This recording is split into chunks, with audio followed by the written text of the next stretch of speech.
Hello again, and welcome to Broadcasting Scotland. It's Sunday the 22nd of October. I'm Andrew Wilson, and welcome to the Full Scottish. This afternoon, I have the latest daily update from Ukraine on day 606 of the illegal Russian war of aggression and imperial ambition. Then I will introduce our guests for this afternoon, and then together we will look in a little more detail at the past week's headlines from Scotland and around the world.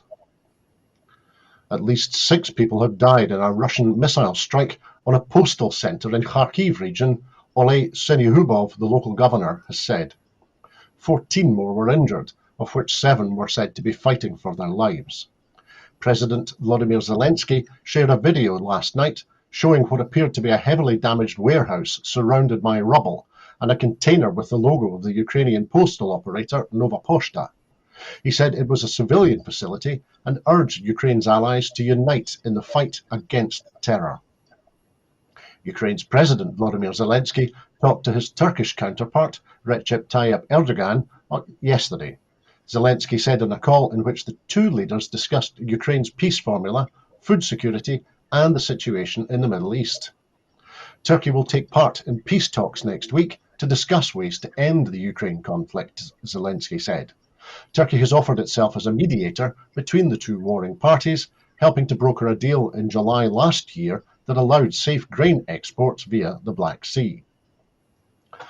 Moscow's drive to capture the town of Avdiivka encountered fierce resistance yesterday, Ukraine's military said, with defences bolstered by fortifications erected nearly a decade ago. The enemy is becoming more active but is incurring heavy losses, said General Alexander Tarnavsky, commander of Ukraine's troops in the south. Russia's defense ministry in its evening report made no mention of Avdiivka, but reported strikes on areas outside Bakhmut, a town seized by Moscow's forces in May after months of battles. Both towns are in the eastern Donetsk region. Russia struck areas of eastern and southern Ukraine with artillery and missiles on Friday and yesterday, killing at least 3 people and injuring others, officials said. The fatal attacks were in Nikopol, Kryvyi Rih and Kherson regions. 3 more children have been rescued from Russia and brought back to Ukraine, according to the Ukrainian Parliament's Commissioner for Human Rights, Dmytro Lubinets. More than a third of the territory of Ukraine is contaminated with mines and explosive objects due to the war with Russia, the General Staff of the Armed Forces of Ukraine has said. And according to reports, Germany will provide an additional €200 million to Ukraine to support the country's restoration of its education and healthcare systems, its drinking water supplies, and the reconstruction of its cities. Now, we are lucky enough to be joined this afternoon by Councillor Dr. Siobhan Tolland. Siobhan is an SNP councillor for Lahey and Dundee and is also a community and political activist, a founding member of the community group Dundee Together and a member of the UC Union. She's also a published author. Siobhan, good afternoon. How are you keeping?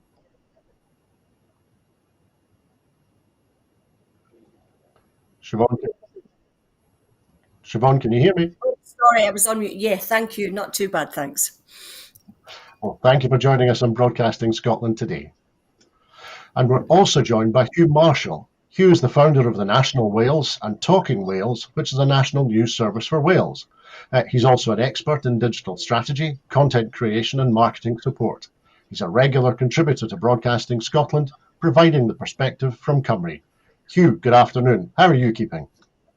Prananda, good afternoon. Yes, it's the weather here is far more clement than you've been having up in Scotland, as I can see. Absolutely right. Well, again, thank you for joining us on Broadcasting Scotland today, Hugh. It's much appreciated.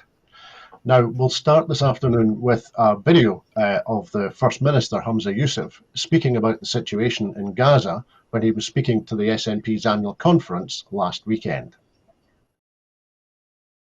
I have never felt the love, kindness and solidarity of the SNP family as much as I have over the last 10 days.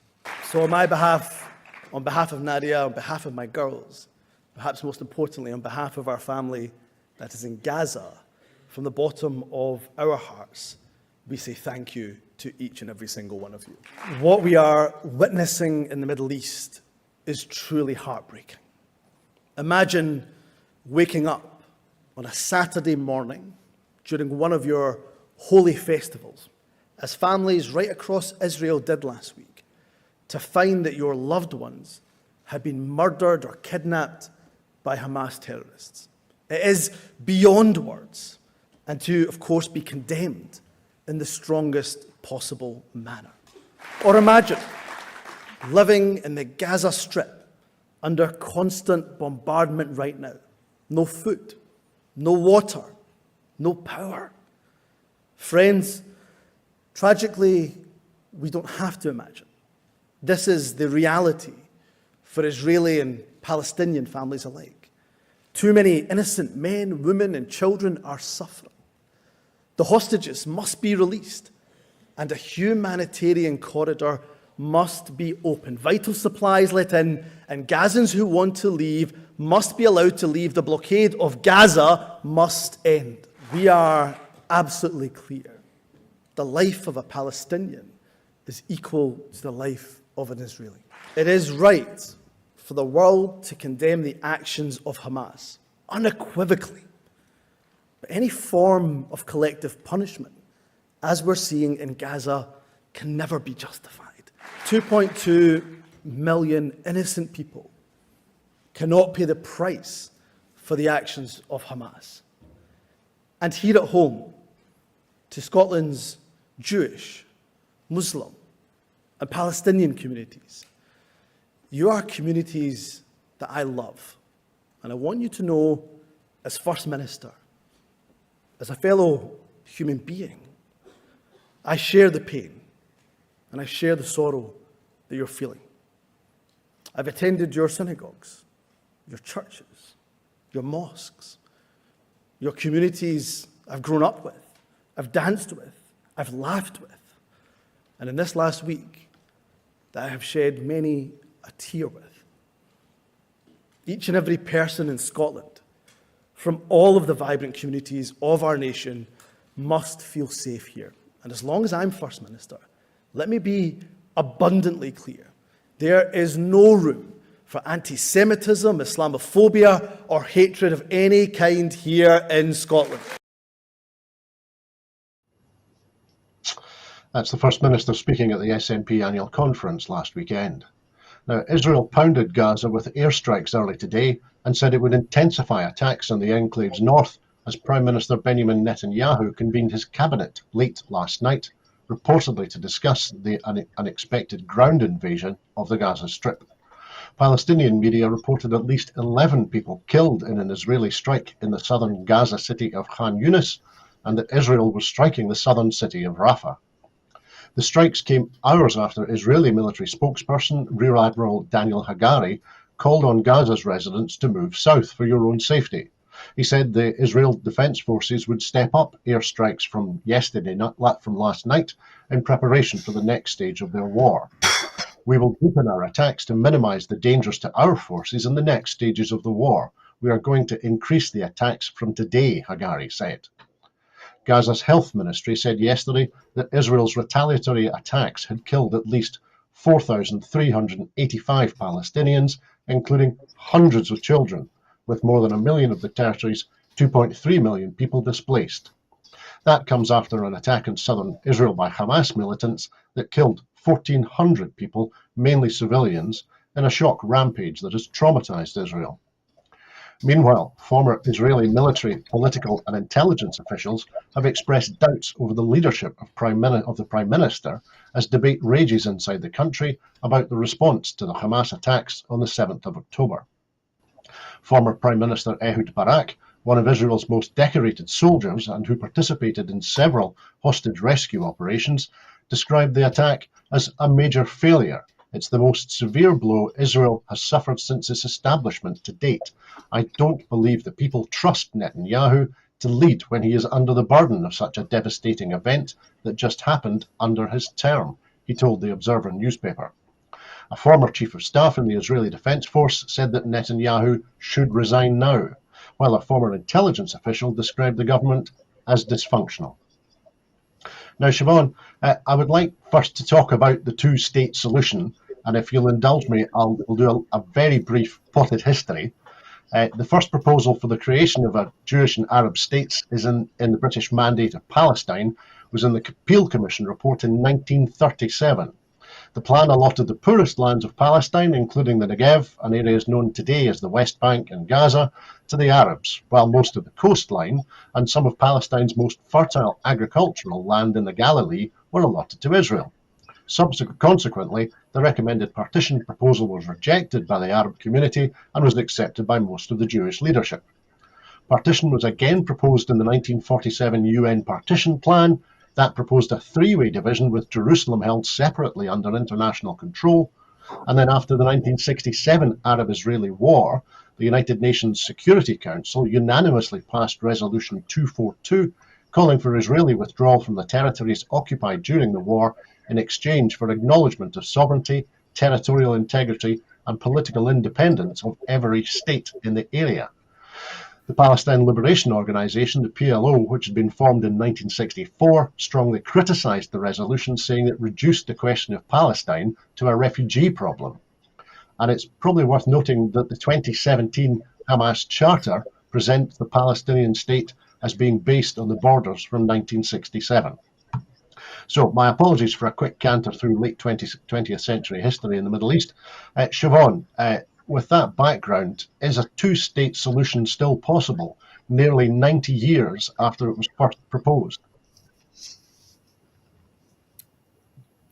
I honestly don't know. I think we need it. I think that the Palestinians need to feel safe, as do the Israeli population as well, for that matter. The events over the last few weeks almost makes that seem much further away now, though, because we have a kind of dehumanization process happening even more than we had over the last decade. I'm lost for words when it comes when it comes to this situation, because it's a really difficult one, and actually emotionally it's quite difficult as well. But I don't know. I hope so. I think that what the first steps is the end of collective punishment and the rule of international law. Then we can start talking about potential solutions. But there's certain things that must happen immediately before we can begin to talk about a solution. I think maybe what we've seen is we must have a solution. Otherwise, we have a whole population in Gaza completely distraught and completely destroyed. So the other option beyond a two-state solution is the destruction of Gaza and the Palestinians within it. So there is massive moral impetus and obligation for the world to try and find a solution to this. But it must start with the rule of international law. Thanks, Siobhan. And Hugh, the same question for you. Do you think, is a two-state solution still possible? Or, to put it another way, thinking of the UK's involvement, does partition ever work? No, basically. I think the sad thing is, in order for us to get any sort of semblance of peace in the Middle East, obviously we need to get rid of Hamas, and also need to get rid of Netanyahu, because you've basically got two extremes sort of overseeing things. Obviously, people in the Gaza Strip, Palestinians, people say, "Oh, they voted for Hamas." Well, Hamas last won an election. I think it was in 2004. So the majority of sort of young people who were in the Gaza Strip at the moment, never partook in those elections. So. It's just an incredibly sad situation, and I don't think we're just getting the full picture, because the Gaza Strip has been bombed, hourly, and we're not seeing the damage and the consequences of that, and I think we as the West need to take responsibility. I don't think it helps going in and being, sort of wanting one side to win over another, because nobody wins in a war. And I think, sort of the choice of language is really important. It's just incredibly sad, and it's just very, very difficult to see a way out of it, especially now as the, United Nations When I was growing up, the United Nations was a force for good. It's just now an empty vessel. Thanks, Hugh. Siobhan, following up, expanding on what Hugh was saying there for a moment, for those who are not actually in the Middle East, this is as much an information war as a physical war. Both sides have been spending a great deal of money and energy trying to control the messaging and what we're seeing on our screens. Do you think, is it possible to understand the actions of Hamas without condoning them, when the fog of war, which can obscure the truth, may in this war be fake fog of war?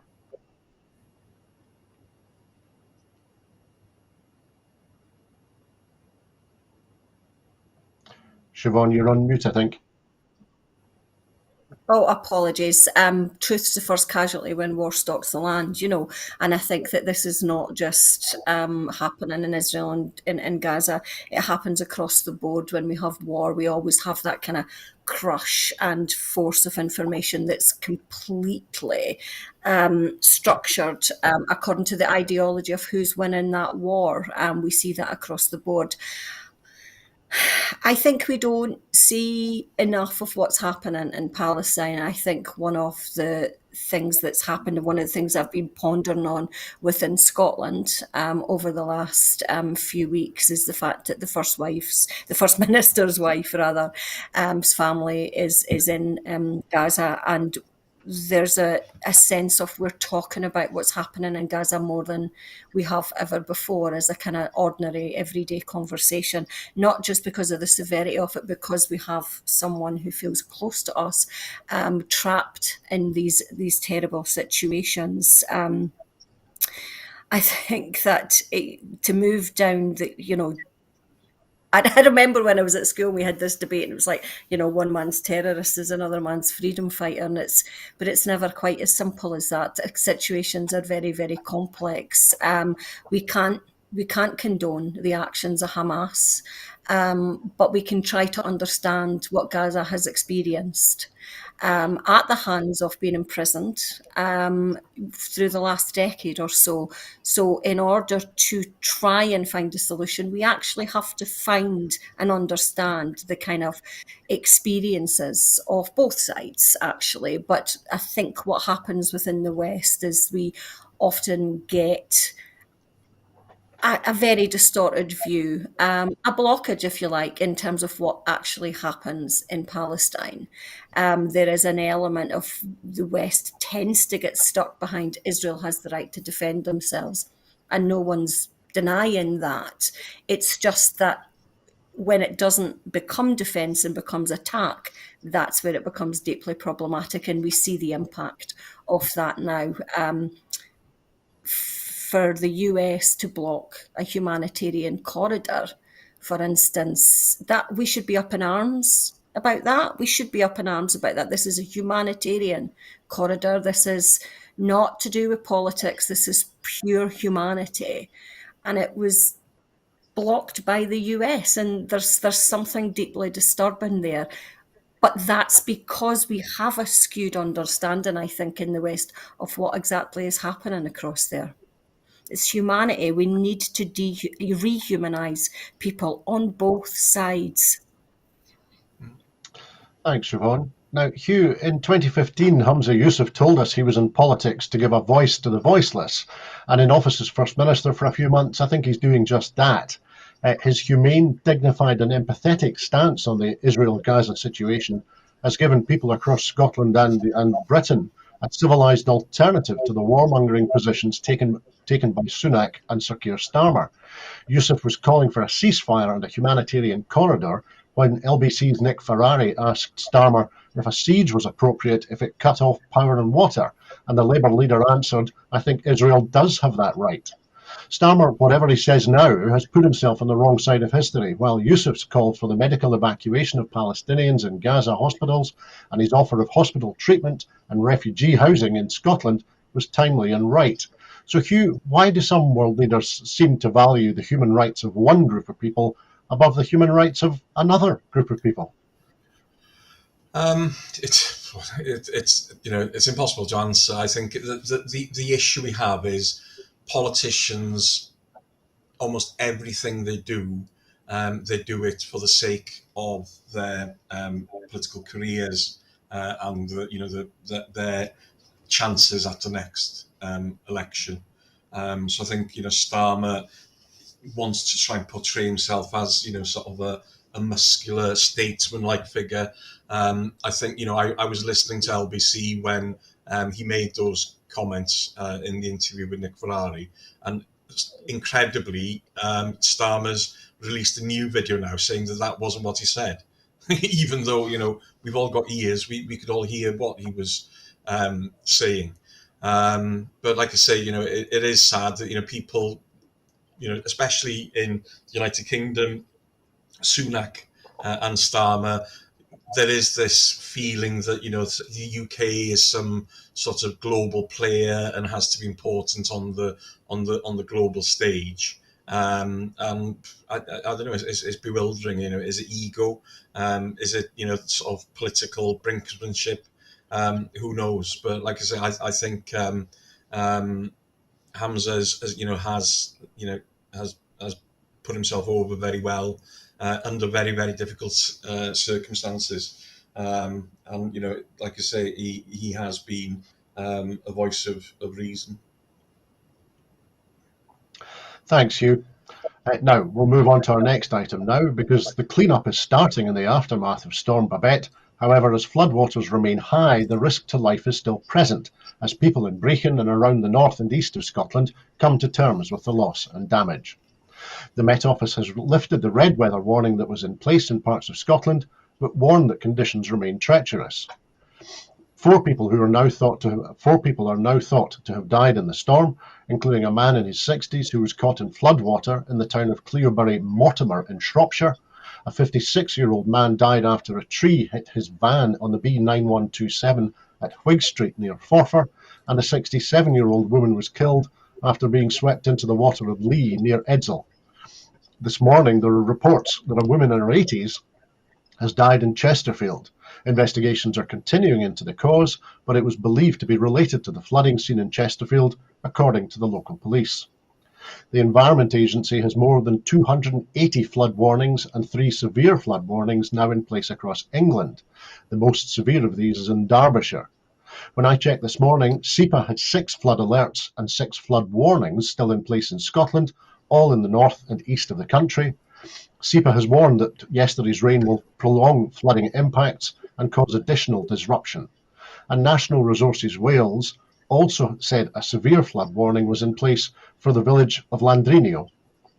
Scottish and Southern Electricity Network says it restored power to 36,000 of its customers by 5 o'clock yesterday following a day of progress, and is now making a final push to reconnect the remaining 700 properties.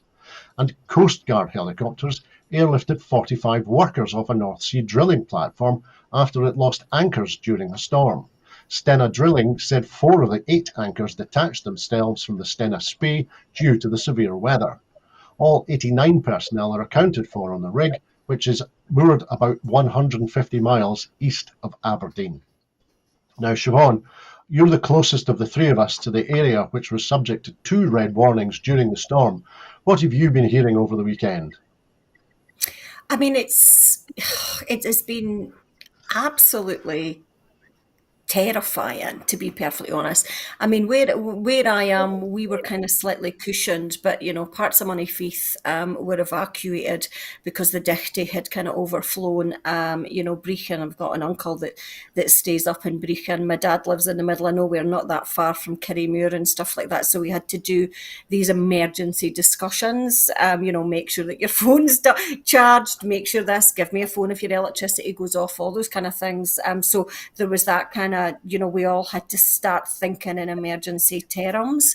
And that was kind of pretty scary because we weren't really sure what was going to happen. Brecon is absolutely wiped. I mean, I don't know if you know the history there, but, Brecon, 7 years ago, they set up a flood defence. It was a kind of state-of-the-art flood defence, cost something like £4 million, and they thought that was going to last 30 to 40 years. And then here we are 7 years later, and the floods have completely wiped it out. It has become redundant.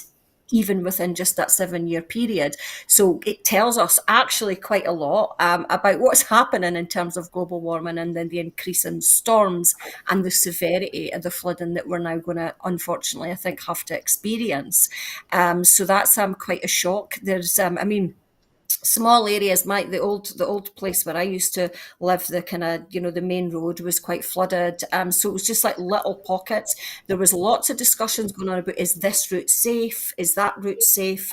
My dad's neighbour's wife's in hospital. She's had a kind of 2 heart attacks actually, and he was trying to find a safe route to go and visit her. So it's small kind of life examples of that, where it kind of just becomes actually quite traumatic.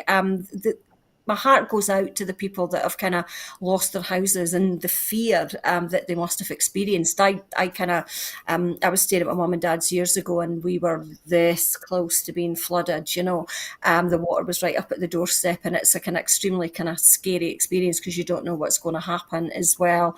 And those that died, just really, really sad, actually, just kind of trying to go about your daily life. I was thinking about the woman that died up at Glenesk, and my dad was saying he knows that area quite well, and the water just rises so fast, even under normal circumstances, that he says it's very feasible. It was just a walk in the rains, just suddenly, extraordinarily fast, comes up and just kind of takes you by surprise. I mean, some of the images have been absolutely shocking. It feels very, very close. We think of the damage of global warming being something that's far away. It's not. It's here. It was right on my doorstep.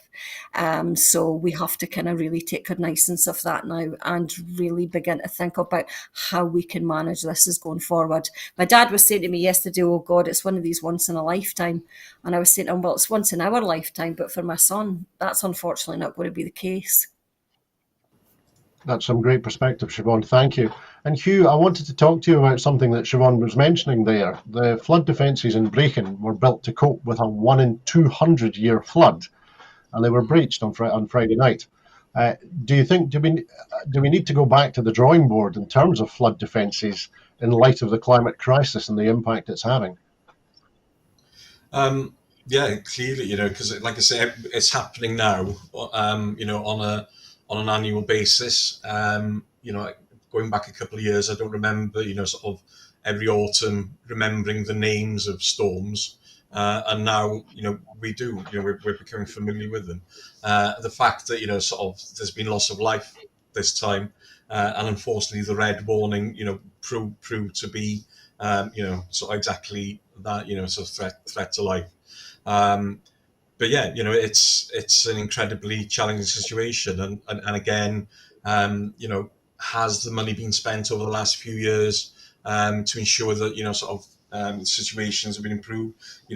Has the planning system let us down as well? With we've had the issues in Wales with new housing being flooded because of planning being given on for houses on recognising known floodplains. And there's a village up in the north called Fairbourne, which is literally disappearing into the sea.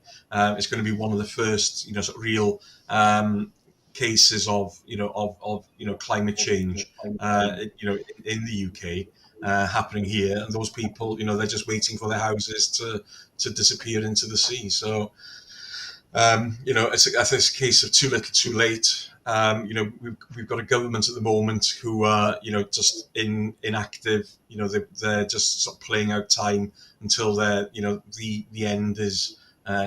end comes. And we need a government, in place now, that can actually act, or can, release the money to the devolved government so that they can act. But we're in a state of stasis at the moment.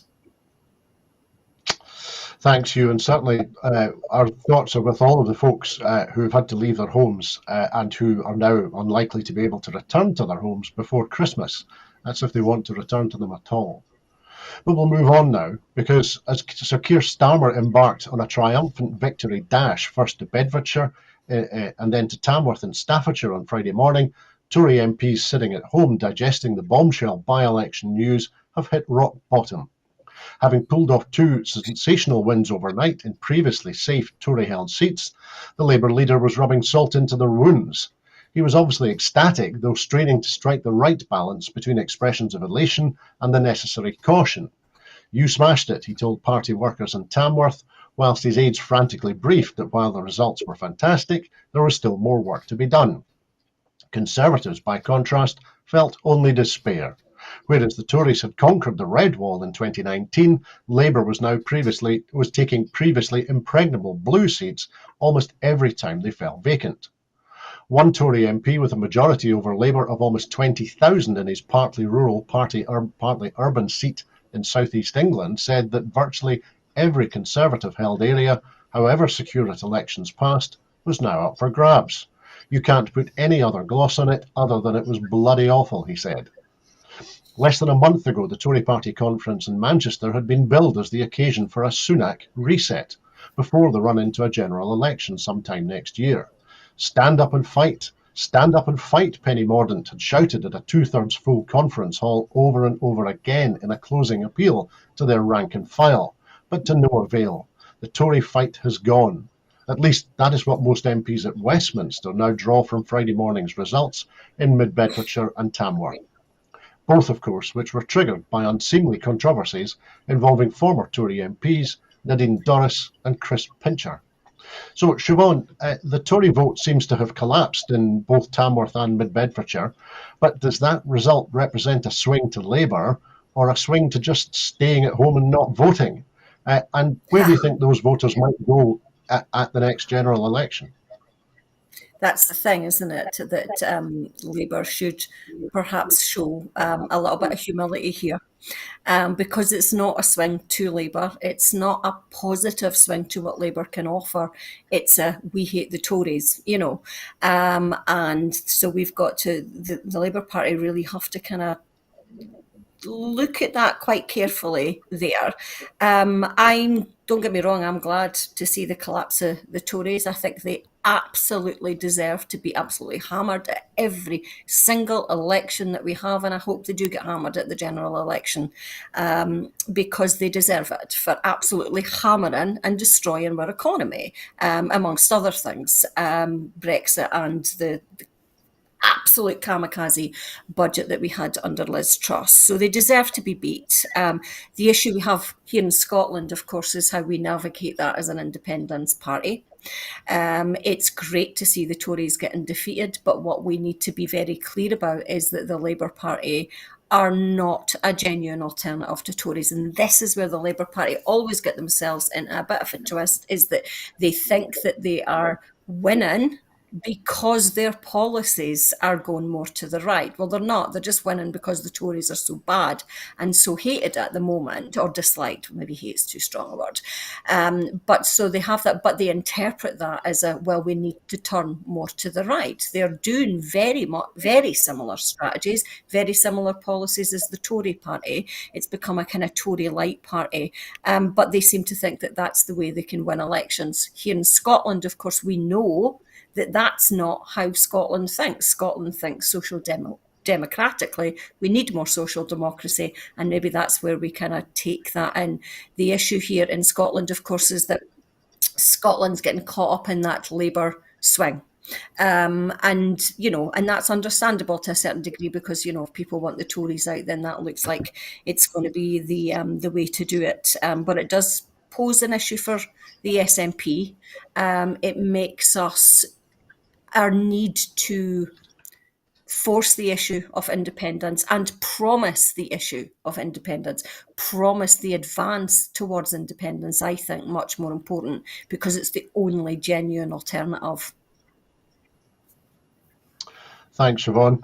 Now, Hugh, last week the independent expert panel recommended that Peter Bone MP should be suspended from the House of Commons following a report that found him guilty of a number of acts of bullying and one act of sexual misconduct. Bone denies the allegations, but his parliamentary career appears to be on borrowed time. If a 6-week suspension is confirmed, a recall petition will be triggered, and it's likely that a by-election will be called. Bone has already had the Tory whip withdrawn, but after the humiliating double defeat last Thursday at the hands of Labour in formerly safe seats, It would be another by-election the Tories could dearly do without. Bone won at the last general election with more than 62% of the vote, but in the current political climate, constituencies with 18,500 people vote majorities almost qualify as marginals. The blue wall looks like it is crumbling from a bad case of immoral rot, the like of which has not been seen since the dog days of John Major's government. So, Hugh, is it fair or accurate to compare the dog days of Rishi Sunak's term with the end of John Major's? Yeah, because I think John Major's end, was quite similar. It was a stagnant government of unable to do anything, unable to offer anything, and like you say, Sunak. I don't know. I don't understand why anybody would have wanted to go for the leadership of the Conservative Party.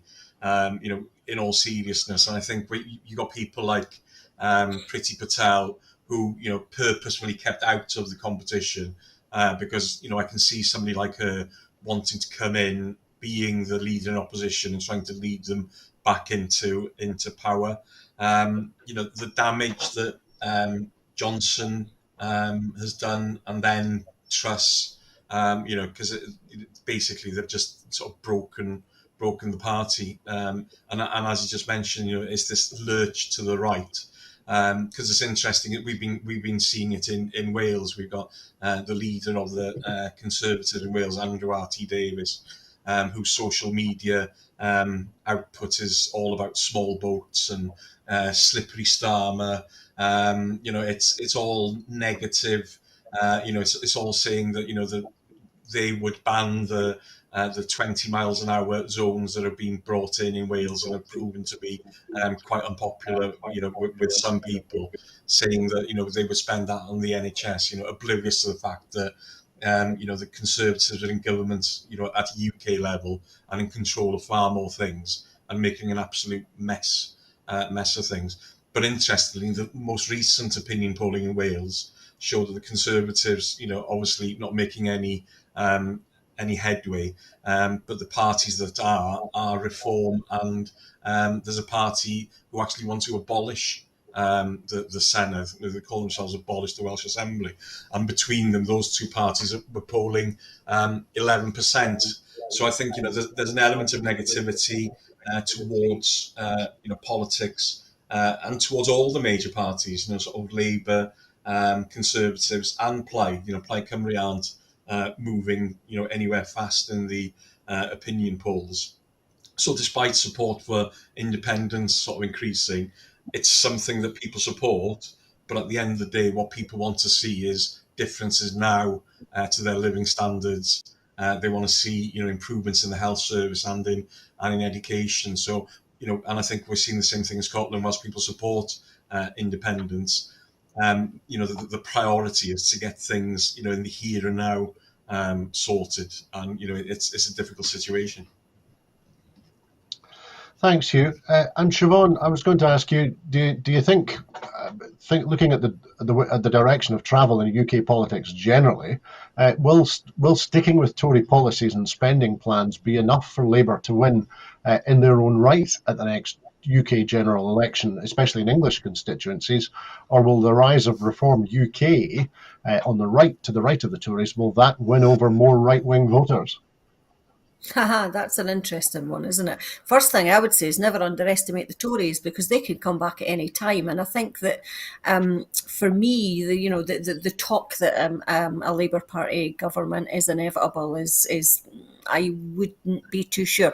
I think if we can see the events over the last maybe 10 years, is that nothing is predictable in politics anymore. We're subject to a whole host of surprises. But yeah, I think that the Conservative Party has shifted so far to the right, as Hugh had mentioned earlier on, that it may just leave a vacuum for that to allow Reform UK to come in. I mean, if we look at kind of the UKIP and the Brexit Party, it was Nigel Farage that fueled that shift to the right, in part within the Conservative Party, and he did it very successfully, and much to the consternation of a lot of the traditional Tories. I mean, you saw that kind of exodus of Conservatives coming out, because they recognised that it was just too right-wing, even for the old Thatcherites and so forth as well. We were in a whole new world there. But yeah, we may actually, I'd never quite thought about it in those terms. I kind of saw it as a straight fight between kind of the Tories and Conservatives, but we may see other political parties kind of coming up to the fore. And never underestimate the Lib Dems as well, because they tend to do well when the Tories collapse. That's some great perspective, Siobhan. Thank you. And we will be continuing to watch the developments, especially in politics south of the border, as we approach the next general election. But we'll move on now, because we have a second clip of the First Minister speaking at the SNP annual conference last weekend. Have a look at this. I'm proud this SNP-led government, Scottish Government, has brought our rail back into public ownership. A rail service that is run for people. We've abolished prescription charges. We've made sure our NHS staff are the best paid in the UK. And now our brilliant social care workers will be paid at least £12 an hour. We've invested in our schools, more teachers and higher spending per pupil than anywhere in the UK. We've seen the biggest ever reduction in the attainment gap on literacy and numeracy in primary schools in a single year. We're helping families with the cost of living at times when they need it the most. Childcare provision, a rent freeze, free bus travel for young people, and conference. Here is another choice the SNP have made. If you're a parent struggling on a low income, you're now entitled to £25 a week thanks to the Scottish Child Payment. That means an estimated 90,000 fewer children in Scotland are living in poverty this year because of the actions of the SNP government. That's a government that's delivered and delivering for the people of Scotland. Nobody in Scotland caused this Westminster cost of living crisis, but almost everybody in Scotland is suffering because of it.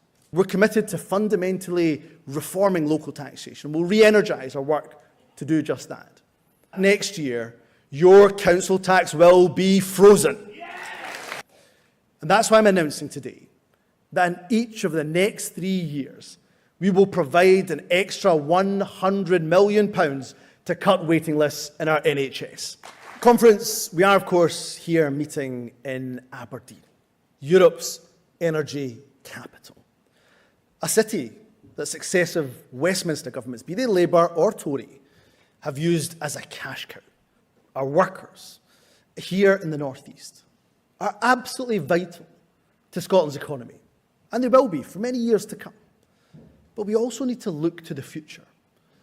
So a just transition isn't just important for tackling the climate emergency. For that, it absolutely is.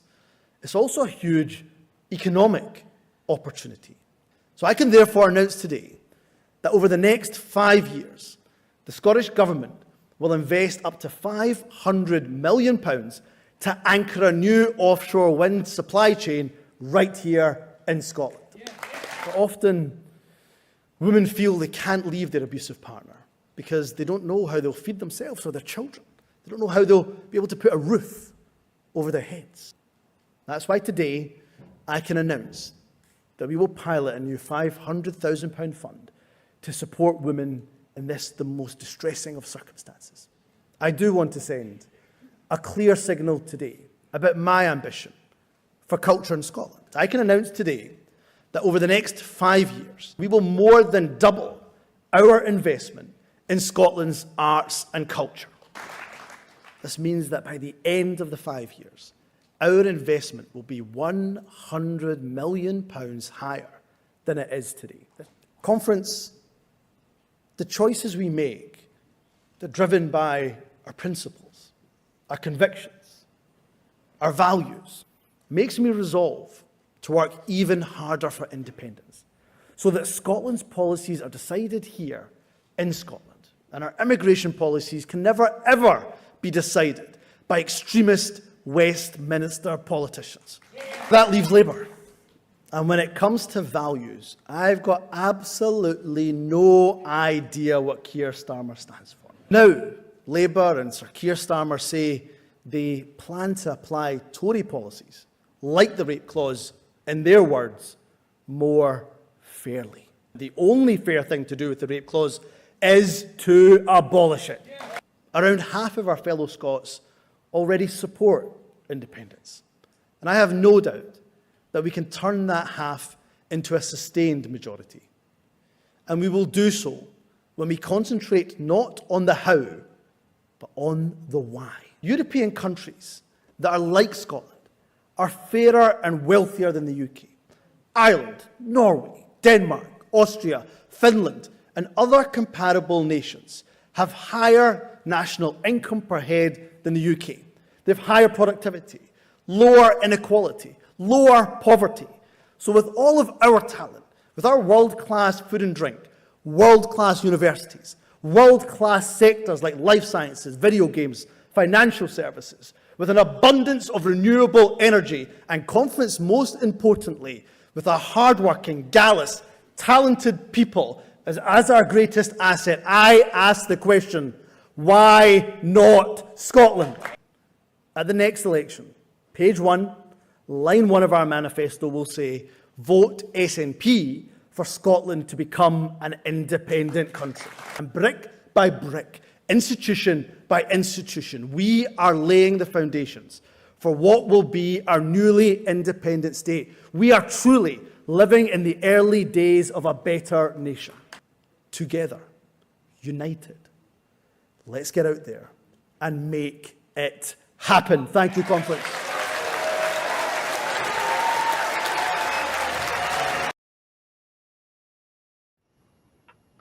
There we go. That's a second clip of the First Minister addressing the SNP's annual conference in Aberdeen last weekend. So the First Minister announced council tax rates will be frozen across Scotland next year. He also pledged £300 million to cut NHS wait times. He announced plans to issue the first ever Scottish Government bonds on the international bond market and the doubling of financial support for culture and the arts. And he called on the UK to back a resettlement programme for Palestinian refugees. SNP delegates had, of course, earlier backed Mr Yousaf's plan to use the next general election result to push for a second independence referendum. The pledge to freeze council tax was not the First Minister's to make, according to Cllr, the council umbrella body, and was not discussed with it beforehand. That may be shrugged off as typical conference behaviour. Is there any other party leader who hasn't made hard to deliver pledges in a hurry this conference season? But even if fully funded, the announcement appears perhaps to breach the Verity House agreement signed by ministers and councillors in June, which includes a commitment to mutual trust and respect. So, Siobhan, looking at the council tax announcement first, was the announcement wrong, or was it mistimed? And has it allowed opponents and the media to focus on it and to ignore most of the other policy announcements?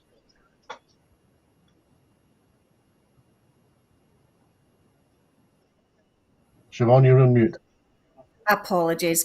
There was obviously there was a consultation just quite recently about the council tax and whether we should increase the multipliers for band E, I think, and above, and Dundee City Council actually, discussed that. I'm not going to pretend otherwise. I was for the multiplier. I think that it was a more progressive taxation, and it allowed us to raise funds that maybe we could kind of utilise to put into health and wellbeing initiatives. I'm going to be honest. I was a bit surprised at that announcement. Having said that, what I'm looking for is part of a bigger package. I'm looking for progressive taxation. So if the SNP government and the Greens can pave the way to more progressive taxation to raise those funds in order to pay for the vital services that we desperately need, then I would be happy with that. I think it has to be seen in a kind of wider package. In terms of the Verity agreement, well, yeah, there's a fair bit of discussion happening within that. I think that when he first became First Minister, there was a genuine attempt to consult and negotiate and work with equity with the local government. So in terms of Cllr, of course, there's been some issues there, and I think that maybe perhaps needs to be smoothed over. I'm not against a council tax freeze. I think it's worked relatively well in the past, but I think I would like to see some more initiatives in terms of progressive taxation, because we need that. We need a collective effort now.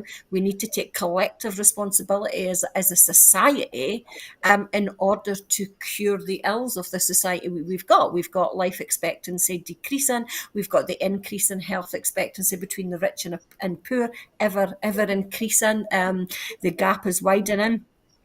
We have massive health problems. We've got, we need to start tackling those, and we need to invest, and we need to raise funds in order to do that. I think the bonds might do that, but we can't borrow on everything. So for me, progressive taxation will be one of the things I will be looking for in the budget. Thanks, Siobhan. Now, Hugh, we've touched already this afternoon on Humza Yousaf's humane and empathetic stance on the situation in Gaza, and how he's perhaps given people a civilised alternative to the positions taken by Rishi Sunak and Sir Keir Starmer, amongst others. What do you make of the position taken by Humza Yousaf, especially in contrast to Sunak, Starmer and other leading politicians? Yeah, I think it's a case of being honest about things, and that's something that's sadly lacking in lots of politicians these days. So he's talking from experience, and he's talking sense, and he's not trying to posture himself to be sort of the hero of one side or the other. So no, I think he needs to be commended for that. But I think what was interesting, again, just looking at the clip there, but sort of with announcing further sort of expenditure in Scotland. We've just had an emergency sort of budget put through last week because the Welsh Government hadn't factored for sort of rises in inflation, and they've had to make cuts almost across the board. The only places that haven't been cut are health and the environment, but everything else is facing cuts. So I don't know what's going up on. It's different up in Scotland compared with Wales, but it's quite disturbing to see what's happening cuts-wise here at the moment. Absolutely, thank you, Hugh. And just touching on the Gaza point as well, Siobhan, I don't know, did you hear the speech made by Humza Yousaf's wife, Councillor Nadia El Nakhl? And if you did, how did it strike you? Honestly, I was amazed she was able to stand up and do that, considering the situation with her family and the genuine worry that she that she has. I know Nadia through council. She's one of the strongest women I've ever met, and this just makes her look so much stronger now. I thought her speech was very toned, very well pitched, but that moment where she says, "I beg and I plead, allow our children to live," was just heart-wrenching. And there was a plea, as a Palestinian, as a mother, and as someone whose family is caught there, it was that sense of, and this is the undercurrent across this discussion, isn't it, that all lives are equal. Half the population of Gaza are children, so we are talking about kind of high child deaths here, but allow our children to live was just so poignant, so moving, and brought a fair few of us to tears. I'm going to be absolutely honest. Just want to pick up on something we've been talking a little bit about. Humza's leadership, and I think that Nicola Sturgeon kind of preempted this sense as well. And I'm thinking of something that Jacinda Ardern had said about how her prime ministership in New Zealand, and she said that she wanted to change the tone of what it meant to be a leader. So a leader was often hard, it was often kind of had to be brutal, had to be strong, but actually what she wanted to portray was a leadership that was humane, that was compassionate, that was based on empathy. And I'm thinking about, something that Hugh had said earlier on about the kind of Prime Minister going across there and trying to kind of build that kind of UK international stature. And what seems to be happening is that, that stature is usually based on this kind of bullish kind of strength. We're going to go out and we're going to do this. But I think what Humza's doing is he's setting a tone in exactly the same way I think as Jacinda Ardern tried to do. But Humza's trying to do it very much on an international level, that leadership is about compassion. Leadership is about empathy. It's about humanity. And I think that tone that he's set there hopefully can kind of at least start kind of embedding itself within international politics. And because we've had enough, quite frankly, of the bullishness of leaders on an international and domestic level. And I think Humza hopefully will reset that tone and allow us to move forward in a different direction. Siobhan, that's an excellent point that you make, and it's an excellent point on which to finish this afternoon. Thank you for talking about the humanity and the empathy that's required from our political leaders, especially at this time of conflict, both in Europe and in the Middle East. But I'm afraid that's all that we have time for this afternoon. In making these programmes, Broadcasting Scotland relies on the generosity of viewers and others who value our distinctive approach to news, current affairs and culture. Please help us to continue to make these programmes, to continue to develop the station, and to make new programmes for you. Our programmes will always be free to view, but if you can afford £5 a month, please consider becoming a Broadcasting Scotland supporter. Our need to reach our £30,000 target to continue to pay our bills is still pressing. However, the generosity of our supporters has given us a little more time. We've now raised over £19,500, and so we're able to continue making programmes for the next few weeks, but our need to raise the remaining £10,500 is really urgent. To everyone who has donated and to everyone who has signed up to make a regular monthly payment as a Broadcasting Scotland supporter, thank you very much. There are other ways in which you can support our work. If you would like to volunteer to work with Broadcasting Scotland, either behind the scenes or in front of the cameras, or in any other way that helps our work, then please visit our website at www.broadcastingscotland.scot and send us a message there. You can find us on Twitter and Blue Sky at Broadcast Scot. Please like and retweet us there. And you can also find us on Facebook by searching for Broadcasting Scotland. If you're watching us, when you're watching us on YouTube, it would be great if you would like and subscribe to Broadcasting Scotland on that platform. We will be back at 7 p.m. sharp tomorrow evening for the next edition of Scotland at 7, so please come and join us then. I'd like to say thank you to everyone who's been watching this afternoon, and of course I'd like to give a very special thanks to our very special guests, Hugh Marshall and Councillor Dr. Siobhan Tolland. Thanks, guys. Yes, thank you. I'm reminded that tomorrow will be the anniversary of the first Parliament of Great Britain meeting in London in 1707. I wonder how much longer it will be until we see the last meeting of that Parliament. Please look after yourselves and please have a very peaceful weekend. Bye-bye.